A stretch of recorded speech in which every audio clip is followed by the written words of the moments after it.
Okay, welcome back, everyone. Thank you so much for joining us. Today, we're going to be talking about using data-driven decisioning to power CX and business growth. So I think a week or two ago, we had a meeting, and usually, I was saying I have my little notes because this is not my expertise. I'm the voice of the audience, kind of asking the questions so I can learn. And I actually didn't take a lot of my little extra notes because these guys were so engaging. They had so many great examples that I was like, I'm just going to let you guys go. We're gonna have an open conversation. I'm going to leave time at the end for Q&A. So if you have any questions, please keep them in mind. If you have any very specific questions or we don't get to your questions, please, Ryan and Vlad are going to be at the back. You can see them or you can meet them in the exhibitor booth, okay? So thank you so much for being here. Look, I had to write that down. I don't know why I wrote that down, as if I didn't know. Can you take a minute and introduce yourselves? Because I could do it, but you guys said it so much better. Sounds good. I'll go first. My name's Ryan Biggar. I'm the Director of Category Management Insights at Coke Canada. I've got about 20 years in with the Coke system overall, and that really comes from both the bottling side as well as the company side. And that really gives me a bit of a unique perspective in how our system uses insights, because we're basically using them in the development of programs all the way down to the literal field execution of those. So I like to really do a little bit of a grounding on the difference between Coke Canada and the Coke company, and really that nuance is Coca-Cola, the company, they own the brands, they develop the programs that a lot of people know and love, and the Coca-Cola or Coke Canada, we manufacture, we distribute, and that really provides us a lot of very specific understanding of the marketplace and really the customer as well as the shopper. So as I go through in some of the examples and some of the situations where we've used insights, definitely kind of keep in mind that differentiation between those two organizations, because that's really an important dynamic or a dichotomy that we play in every day. Thank you. And Vlad? Well, hi everyone. Vladyslav Kushchenko, Vladyslav for short, easy to remember. Yeah. I am Director of Customer Experience at AstraZeneca, specifically the oncology business unit. Well, one interesting thing is that I have always been in pharma. It's been about half a decade now, but prior to that, my focal point was finance. I worked in automotive, I worked in retail. So imagine taking all of that and transitioning to pharma, where it's it's slower, where they are arguably, half a decade behind when it comes to customer experience. And that's what I'm doing right now. I'm building the CX function. I'm building that bridge between global and local. I'm sitting on the global team, and this is one of the things that stood out to Ryan and I when we connected first, is that we have this really cool dichotomy going on where he has the perspective of his local role right now, and I'm coming from the global perspective. And one thing that's we teased out is that there is no such thing as global customer, right? And that's, I think, going to be that red thread that's going to be coming through this discussion today. Yeah, and some of what we talked about was the challenges that come from distilling these global strategies to a local team. And you guys had very specific examples that you shared. You talked about a deck, you talked about some segmentation in grocery stores. So maybe I'm just going to dive into that because they were really great stories that kind of highlighted this evolution of CX and what we need to keep in mind as the approaches change across different industries. So I'll take the lead in on that one. We really have a spoil of riches when we think about the assets that the Coke company can actually bring in ways that it can go and engage with the consumer. So we can take probably any one of them. FIFA's probably a good example this year. Olympics, definitely one that people are familiar with. Global asset. We know it resonates well with consumers. We know it helps to drive choice. It drives activation. But that at a global level is not necessarily brought to a level that's going to be appropriate and it's going to be able for that local market to really take advantage of it. So a good example of that one would be, we're going to go and execute Olympics. How exactly does that look? Well, it's going to vary very distinctly depending upon the country. So we would have to think of a display in Canada having the stars and stripes. Probably not going to resonate very well with consumers. So a very Not right simple now. example. Not right now, no. Not right now, but a very simple example of the regional adaptation that we need to take to be able to just execute that, not at a global level, but even at a country level. And that in itself is probably still not good enough. So one of the tasks that my team and our national retail sales team has is our customer, in a lot of cases, is going to be a retailer, a food service operator. So we don't generally deal a lot with the actual end consumer or the shopper. We actually work through as a B2B model. So now if you're to think, we have the Olympics, we have an asset, we are talking to the end consumer, I need to be able to communicate that over to our operator, to our customer, and actually use that as a solution that's going to help to grow their business. So the conversation quickly goes from, we have a global asset, we need to adapt it locally into the market, and now we need to be able to leverage that as a solution over to our customer. So if we think of this in a full story is, I may go and have that conversation with a Loblaws, a 7-Eleven, a Wendy's, and say, we have the asset of the Olympics. Here's what this means to your consumer. This is how we're going to activate within your outlet to be able to be successful and to help you to actually grow it in the marketplace. So that's kind of where we're taking those insights.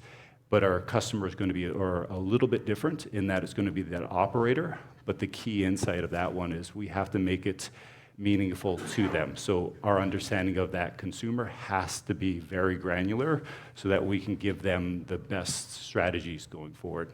And so from a data decisioning perspective, can you give us an example or maybe talk about how that came into play?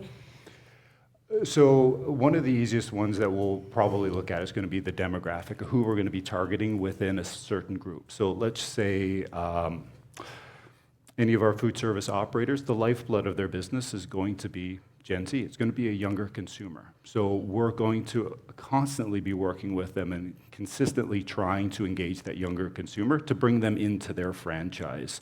So that would be a good way that we take the insight to say, we know what Gen Z is interested in. We know what their passion points are. Let us take this asset to you, Mr. Customer, and be able to provide you a solution to get that customer into your franchise. And then we have the long-term benefit of now that operator has a larger group of youth coming into its restaurant that hopefully it'll be able to maintain for years to come. Thank you. Vlad, you had some examples too, right? Absolutely. One thing, just to build on what Ryan was saying, is when it comes to the customer and definition of who the customer is, from the global perspective, we have a bit of a different challenge. The way I define it, we have a bit of a stacking dolls effect, where our customer is not just, especially in oncology, right? Like you think that it's the end user, it's the patient who takes that oncological treatment. It's not. More often than not, it's the HCP, our healthcare professionals, the ones who need to be educated on what are the treatment options are, what are the lines of treatments that our assets are available for, what indications they are tested, and what is the regulatory and compliance landscape that surrounds it. But even with that, as a global team, we also need to take into consideration what are our local affiliates, someone that would be in Ryan's position, for example, what do they need? So in a sense, they are our customers. Because I'll give you a specific example. Prior to me joining, the way we would determine what is the appropriate level of assets, communications, tools that we would be supplying as a global team to our local affiliates in Canada, in France, in Germany, in Indonesia, that was determined by either quantitative data on the utilization of the assets, how many decks they downloaded, how many infographics, which Congress data they used the most, and anecdotal. Literally someone talking to medical science liaison is like, oh yeah, this deck sucks, or this one's really great, or this one has way too many slides.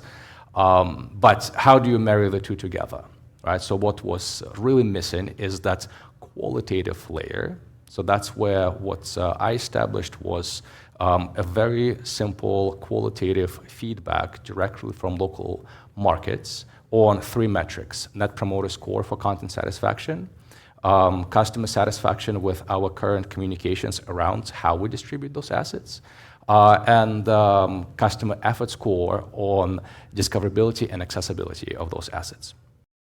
Right? And that built us a picture on what is it that we need to improve with assets that we provide to medical science liaisons in the local market so that they can take those and have successful interactions with their HCPs. So you see how that cascading effect starts taking shape. So my one key point here is never underestimate qualitative data. It tends to get this bad rap, and it's like, oh, it's not all-inclusive, oh, it's not really painting a bigger picture. It's not. But what it does, it provides context. It provides context to those data sets that tell you what is happening. Qualitative tells you why. Qualitative helps you to bridge, like we all know, voice of customer cycle. It bridges that listen stage to interpret stage, where you know exactly why you're seeing those numbers so that you can take an action to address that specific issue. Okay, so we were going to talk about turning insights into action, and I think that's what you're leading into. But you told me an example with the decks, the sales decks. Can you share that? Because I found that fascinating. Absolutely. So that builds up on that medical science liaisons, like being our customers, rather than HCPs or healthcare professionals that they work with. One specific thing that I launched once we established the key metrics was we noticed the erosion of our Net Promoter Score. In other words, for a year over year, they provided us with the feedback. They said, well, you know what, your medical decks, right? And that's the critical component in communications with medical science liaisons, where HCPs, before they prescribe a treatment, they need to know mode of action, they need to know efficacy, they need to know how it is working, which patient groups, which line of treatment is it for. So for medical science liaison to go into their office and to provide them with that critical data, they need to have a tool. They need to have a tool that would allow them to easily pivot between all of these very technical questions that would allow them to effectively present the data in a way that HCP wants it to be presented, because it's all about what HCP wants at the end of the day. And the feedback was low to begin with. Decks were not structured properly. There was no trust in the data. They couldn't get the granularity of the insights. So we took that feedback. Quite frankly, we still kind of find no way around. We did nothing with it. The next year, we remeasured. There were no other stressors. There were no other issues. Issues were exactly the same, but the score dropped. Right? So that erosion, and that's what we call feedback loop debt, that happened simply because we failed to take an action on the issue that they communicated to us earlier, right? And with that specific deck, the way we addressed that, well, essentially 2 things. One, we integrated end users. We integrated medical science liaisons, and that would apply to any customer, I would say, into the content creation process. If you have a product, it would be input from the customer specifically on the product, on how it's marketed, how it's communicated to them, how it's distributed on that matter. So once we integrated them in the process, once we give them that voice, we started taking that feedback into account. Another crucial component was to close that feedback loop. We not only took the feedback, we not only implemented the feedback, but we went back to those disgruntled affiliate teams and we said, hey, this is what we heard from you. This is how we addressed it. These are the issues that we did not address, but we're planning to, and these are the ones that we disregarded because of A, B, and C.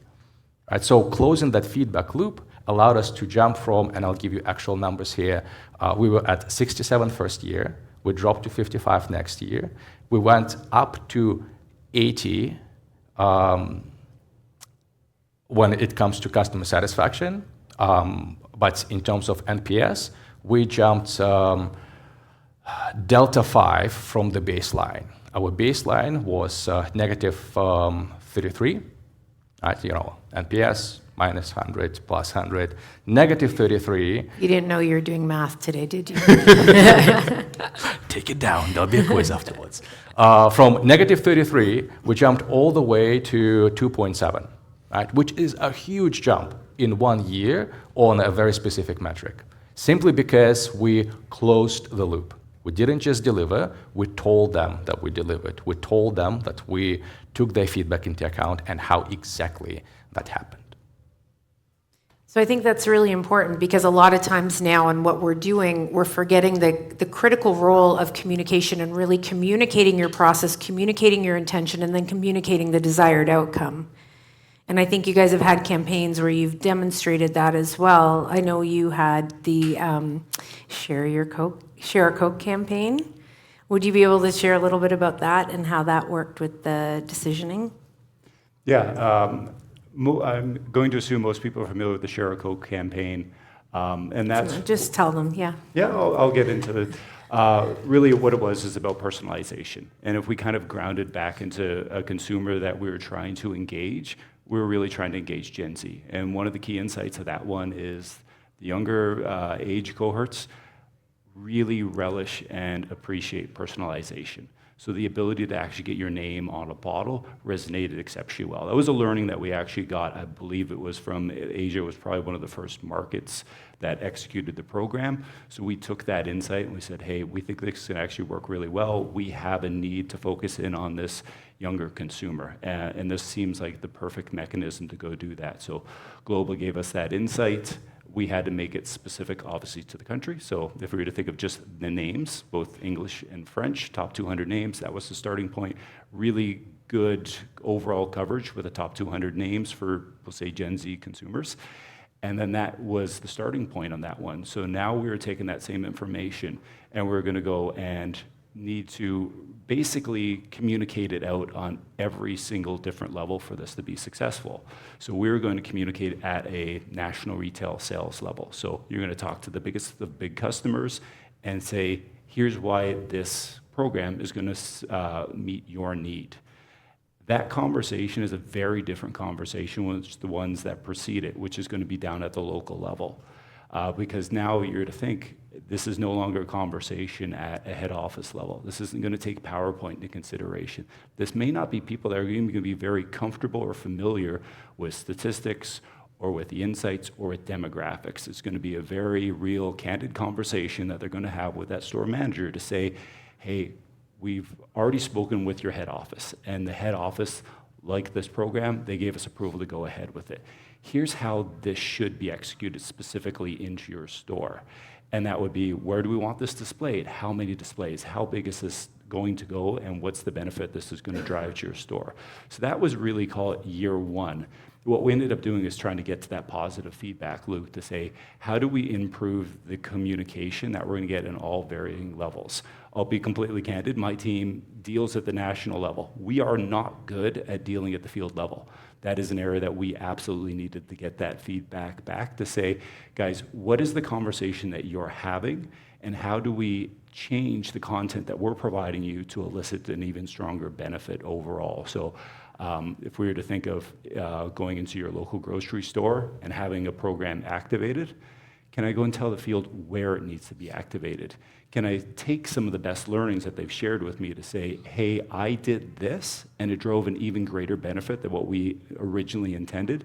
That's a great example of kind of getting that feedback loop kind of back from them and building into a stronger year 2 and a year 3. But I'd say one of the overall grounding of that, we love the term of using a sticky fact. Yeah. And a sticky fact is just one that everyone can remember. It's easy, it's based on the insights, but it's something that it just kind of ends up sticking with each of the varying levels to say why this worked really well. I'm trying to remember the exact sticky fact that we used with Share a Coke, but really one of the grounding things that we always try to do is try to boil it down into that one general claim that we can make to say, hey, this would engage with Gen Z. It grew that demographic, X%, like that'd be a good example of kind of the sticky facts that we bring to them. So would you say, and this isn't something we discussed, but I'm just thinking about the fact that you've both referenced that kind of qualitative data, that field data, would you say that might be a better starting point?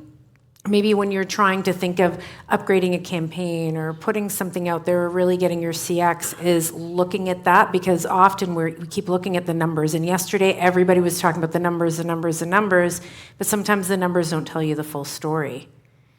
I would say one of the expressions I always like to use, and my team always makes fun of me, and they call them Ryanisms, as examples that I use. I think that's a great way to kind of know where to fish. Okay. So if we were to think of what is the insight telling us, what is the gap in our knowledge, that qualitative element, or quantitative element, or sorry, I'm always mixing them up. The quantitative element is going to be super valuable for us to know what are our blind spots, what do we need to go and fill in, and like the field or that local level is an exceptional resource to provide that. That allows us to then go look at that bespoke research that we're going to need to actually address and answer that and really quantify what that opportunity is going to be. So yeah, I would definitely kind of view it as, tell me where to fish, and then I'll go do the fishing on your behalf, and then respond back to you. Well, since we're talking analogies, I here we go. What I'm finding is that a lot of times when you look at the data, we're trying to find that silver bullet. Right, there's the analogy right there. But what's qualitative data, like the benefit of qualitative data is that it provides you with, like those who are familiar with scientific method, with hypotheses. It allows you to form hypotheses you will never know for sure. Even with enormous amounts of exhaustive quantitative data, you're gonna go only as far as the close approximation with the hypothesis. And then your job is to go and validate that hypothesis. So qualitative data on top of your quant gives you that hypothesis, like this could be the crux of the problem. This is something that we could address. And then it's an iterative cycle, right? It's a voice of customer cycle for a reason. You go and you iterate. You go and you see, like, was that hypothesis right? Did we address the need in the right way, if that was the right need that we identified? What can be improved? And then you keep going on, and this is where a good mix of quant and qual is going to get you closer and closer to the solution. Right? So don't expect to solve it in one day. Don't expect to solve it with one campaign, because that's the key point here. So how do we prioritize those insights? Oh my goodness, where to start? You've got 1 minute to answer, so I'd like to get some questions. I'll tell you this. I'll give you another example. Another thing that I launched was a campaign called, or rather program called Digital Maturity Excellence. And what we looked at is not just, like how do we deliver in omnichannel, because you're sick and tired of hearing about journeys. I get it. You spend the whole day listening about those. But when it comes to the implementation, as global, we can only guide and direct and provide tools. We have limited number of resources to enable local markets on that journey towards omnichannel engagement. We cannot do this job if we don't know where the gaps are at with local markets. So that's what that program that I launched in AstraZeneca last year was aiming at. It was aiming at identifying exactly where each of the markets sits in terms of their digital maturity. How do they use our content? How do they leverage data? How do they engage with channels? How do they leverage insights? When we were able to pinpoint those gaps, that's when we were able to allocate resources to close those gaps with specific programs, catered towards the largest denominator, catered towards the markets whose profiles exhibited that specific gap.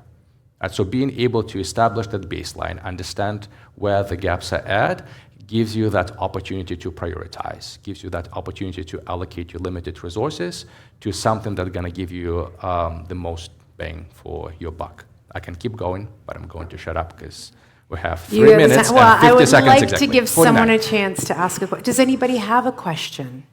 Oh, yes, we do. Okay, I'm going to walk around with the mic. Hopefully I don't give myself feedback. Forgive me. Thank you. All of this has been really helpful. You mentioned that you're building out the CX function at Astra. What are some of the challenges that you've encountered, and how are you tackling those? I'll tell you what the biggest challenge is.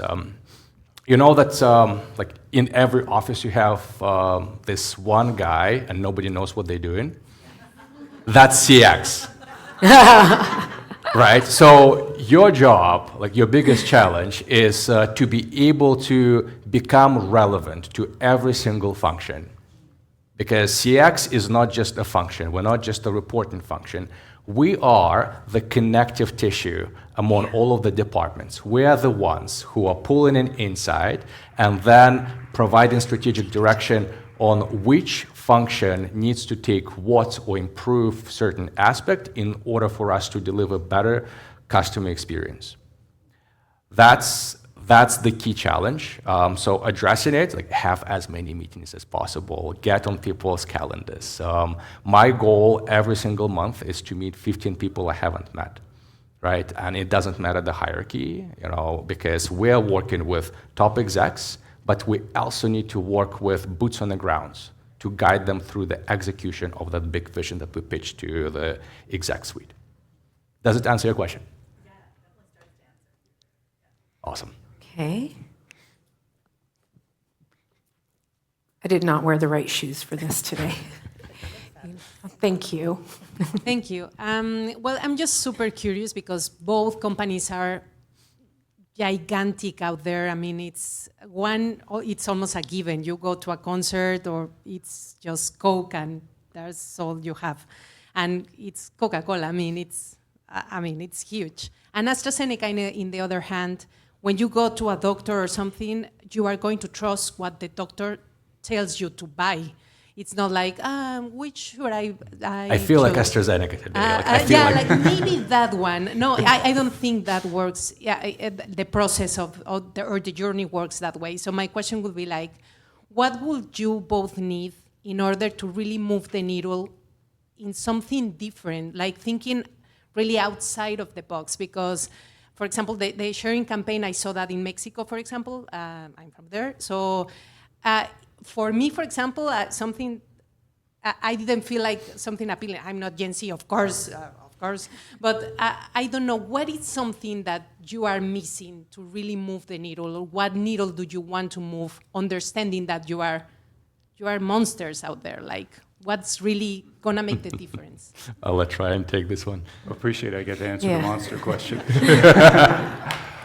I think our biggest benefits, also one of the biggest challenges that we have from a system perspective, is it is such a large organization, and as you've already kind of touched on, it's so grounded in legacy and history. So probably one of the most challenging things that we have is we're trying to look into the future, and we're looking where beverages are going, and it's at times a very uncomfortable conversation because we're now needing to proliferate our portfolio even further. We need to add more complexity. So I'd say if there's kind of one thing we need to go do, it's we need to be able to move quicker, and we need to be able to take a little bit more risk than we have.